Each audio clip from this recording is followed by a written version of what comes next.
2020 সালে মূলত এই চাষে আমি উদ্বুদ্ধ হই। এর আগে আমার ছোটোখাটো একটা ব্যবসা ছিল। করোনাকালীন সময়ের কারণে ব্যবসা মন্দ যাওয়ায় আমি পরিবার পরিজন নিয়ে একটু সমস্যায় পড়ি। তখন ব্যবসা বাণিজ্য খুবই মন্দা যাচ্ছিল। ভাবলাম কি করব, হতাশায় পড়ে গেলাম। তখন ভাবতে ভাবতে দেখলাম যে লাস্ট পর্যন্ত আবার সেই বাপদাদার কৃষিতেই ফিরে আসলাম। সাধারণ কৃষি, ধান আলু চাষ করলাম, এতে ভালো কিছু করতে পারলাম না।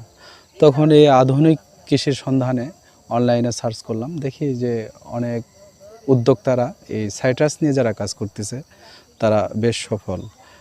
মূলত সেটা দেখে আমি উদ্বুদ্ধ হয়ে এই 2020 সালে এই বাগানটা আমি সৃজন করি এখানে। এ যাবৎ পর্যন্ত আমি 3 বার ফলন পেয়েছি এবার দিয়ে। আপনারা অবশ্যই দেখতেছেন যে বাগানের ফলগুলো বেশ ভালো মানের ফল, জুসালো ফল, এবং বাজারের কমলা যেগুলো আমরা বাইরে থেকে আসে যে কমলা কিনে খাই তার চাইতে বেশ সুস্বাদু। যার ফলে এই কমলার চাহিদা ব্যাপক। মানে সবচেয়ে আশাবাঞ্জক কথা এটাই যে এ যাবৎ 3বার আমি কমলা বাগান থেকে বিক্রি করলাম, কিন্তু একটাবার বাজারে নেওয়ার মতো সৌভাগ্য আমার হয় নাই। বাগান থেকে দর্শনার্থী এসে মানে বেড়াতে এসে দেখে কমলা খেয়ে ভালো লাগছে, তারা সম্পূর্ণ কমলা নিয়ে গেল আমার বাগান থেকে। আমি এই জন্য খুবই নিজেকে গর্বিত করি যে আমার এত সুন্দর একটা ফল আমি আমার বাংলার মাটিতে ফলাতে পেরেছি, এই জন্য আমি সৌভাগ্যবান মনে করি। আমি এই বাগানটা করার পর থেকে অর্থাৎ চারা গাছ থেকে ফল ধরা পর্যন্ত, ফল হারভেস্ট পর্যন্ত প্রতি গাছে 1200 থেকে 1300 টাকা আমার খরচ পড়ছে পার গাছে। আর প্রথম বছর যে ফল বিক্রি করছি মানে অর্ধেকটাতেই আমার বাগানের টোটাল খরচ উঠে আসছে, বাকিটা আমার লাভ ছিল। তেমন কোনো খরচ হয় না এটাতে, সামান্য কিছু সার ব্যবস্থাপনা আছে, অল্প খরচ।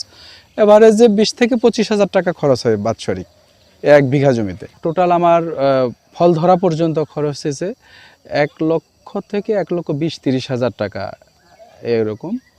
এরপর থেকে তেমন আর কোনো খরচ হয় না। তবে ফল এবছর মনে করেন যে আমার টোটাল এভারেজে 40 কেজি হারে ফল আসবে।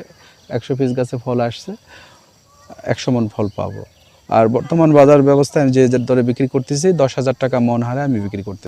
এই বছর আশা করা যায় 8 লক্ষ টাকার সেল হতে পারে, আমি আশা করছি আর কি। সবাই যখন জোয়ারে গা ভাসায়, কেউ কেউ ঘুরে দাঁড়ায়। সময় হারতে শেখালেও কেউ কেউ চ্যালেঞ্জ ছুড়ে দেয়। পক্ষপাতের ভিড়ে আজ থেকে কোনো পক্ষ নয়, খবর হবে নিরপেক্ষ। বানোয়ার তথ্যবাদ, খবর হবে নিখাদ। ভেঙে গুজবের শিখ, খবর হবে নির্ভীক। এলো খবরের কাগজ, নিখাদ, নির্ভীক, নিরপেক্ষ।